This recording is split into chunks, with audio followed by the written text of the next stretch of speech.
with Dave Hellman to talk about it. Now, if you're talking about the Dallas Cowboys, which we are about to do, and if you're having the most important conversation about the Dallas Cowboys, which we're about to have, you better be having it with this man. Again, Dave Hellman covered the Cowboys for the last 13 years, was in Dallas when Dak Prescott got drafted. So I don't just want to have a mindless Twitter conversation, but a very insightful conversation. Honored to have you joining me to ask the question about this.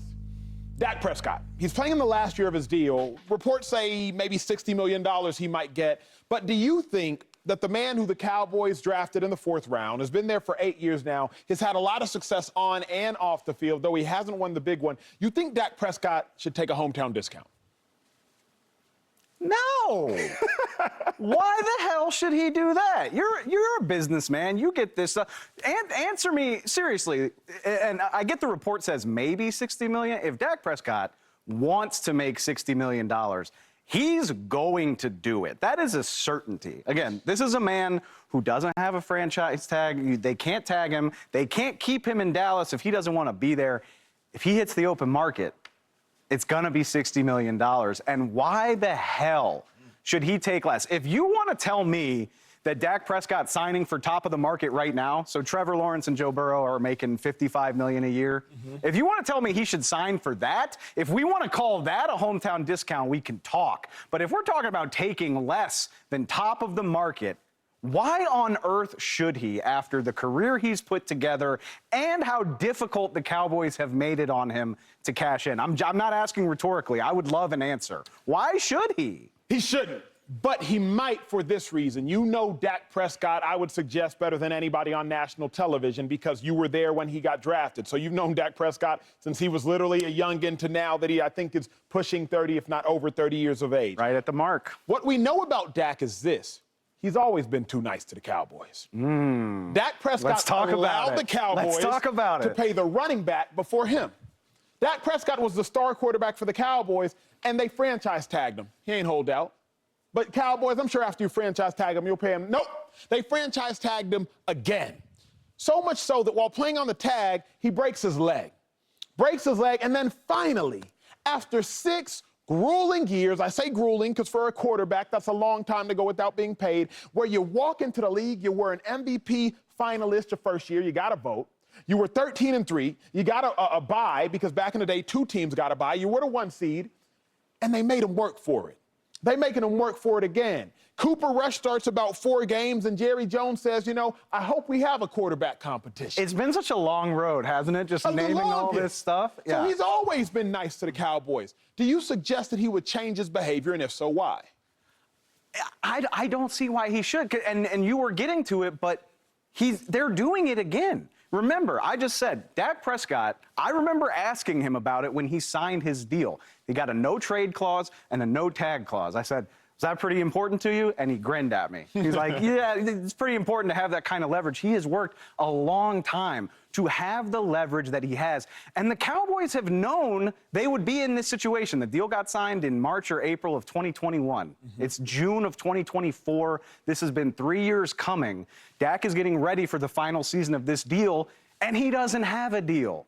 The Cowboys are once again sending a message of like, do we want to do this? Is this guy worth the contract? Meanwhile, and look, I say it every time I come on TV.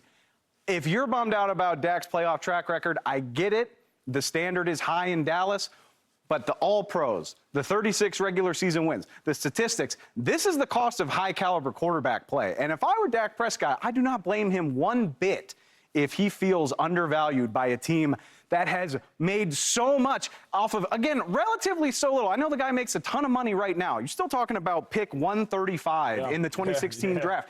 Made relative pennies for the first 5 years of his career. Did the Cowboys capitalize on that? Did they maximize on it? Absolutely not. I knew we were going to talk about this today. I spent time looking at it. You realize this is a team that is regularly at the bottom of cash spending in the NFL. Basically, when they're not paying Dak Prescott, they're down in the second half toward the bottom of the league. They are last in the league this year in cash spending because we know they haven't signed Dak. We know CeeDee Lamb is sitting out there unsigned. We know Micah Parsons hasn't gotten signed.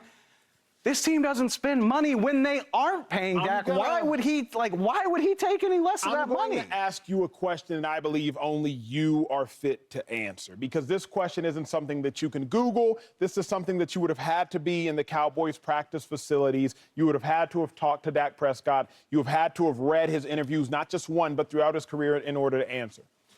Dak Prescott has proven to not have it in him to ruffle feathers.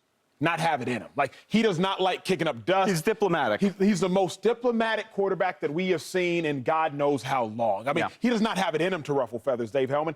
He cussed one time in a post-game presser, and all hell broke loose. Remember, he blamed the fans. He said that, I'm glad the fans. He blamed the referees, Blamed the refs for a loss. That's the one time in his 8 years, and we lost our minds. He's diplomatic. He don't like kicking up dust.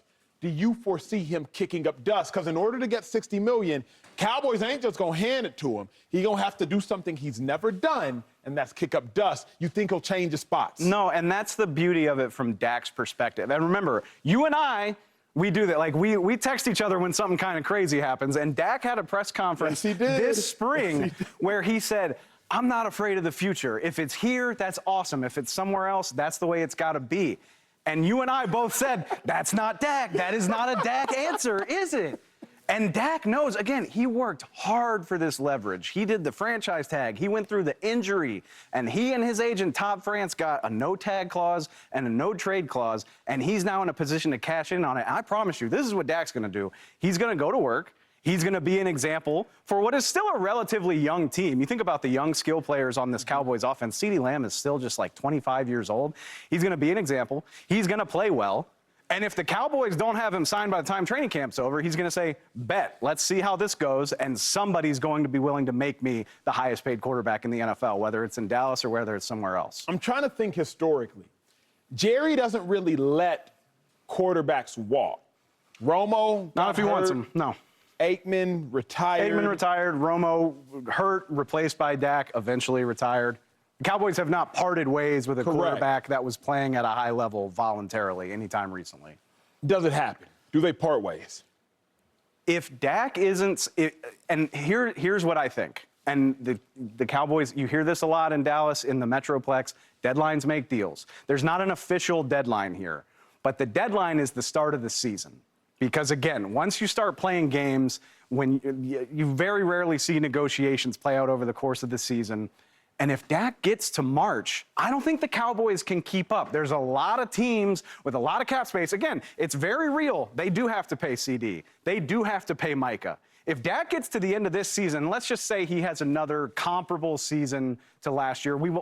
They lose in the playoffs again, because that's what they do, right? If he has another season like last year and he knows that they can't do anything about him hitting the market, you think he's going to sign something in January, knowing that somebody will pay him $62 million a year in March? Absolutely not. So the deadline is August.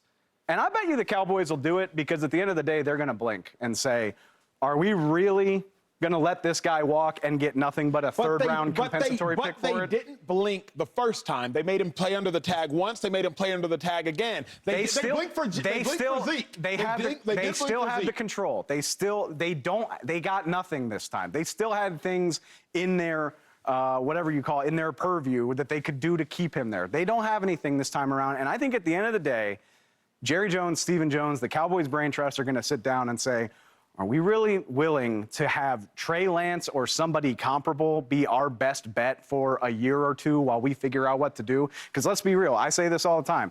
They've never had a losing record when Dak Prescott's been healthy. So forget about drafting at the top of the draft. Forget about it. It's not going to happen. Are they going to say, are we really willing to have it be Trey Lance or somebody with even less experience, somebody that we're even less excited about? Again, this is America's team, the most valuable franchise in the NFL. They need visibility. They depend on it. Are they going to be willing to not be an enticing team? The answer is no, and I think they'll blink because of that. One final question before I let you go. One final question, maybe the most important question. How do we get here? If Dak is as good as you tell me, so since he signed that deal, he's had 3 seasons, 36 wins. I think he's trailing only Lamar Jackson and the likes of Patrick Mahomes, maybe Josh Allen. 3 seasons, 36 wins. He's gotten to the playoffs. He's made noise. He's been an All-Pro. He's been an MVP finalist. How are we here, and why are we here? Why hasn't he already been paid?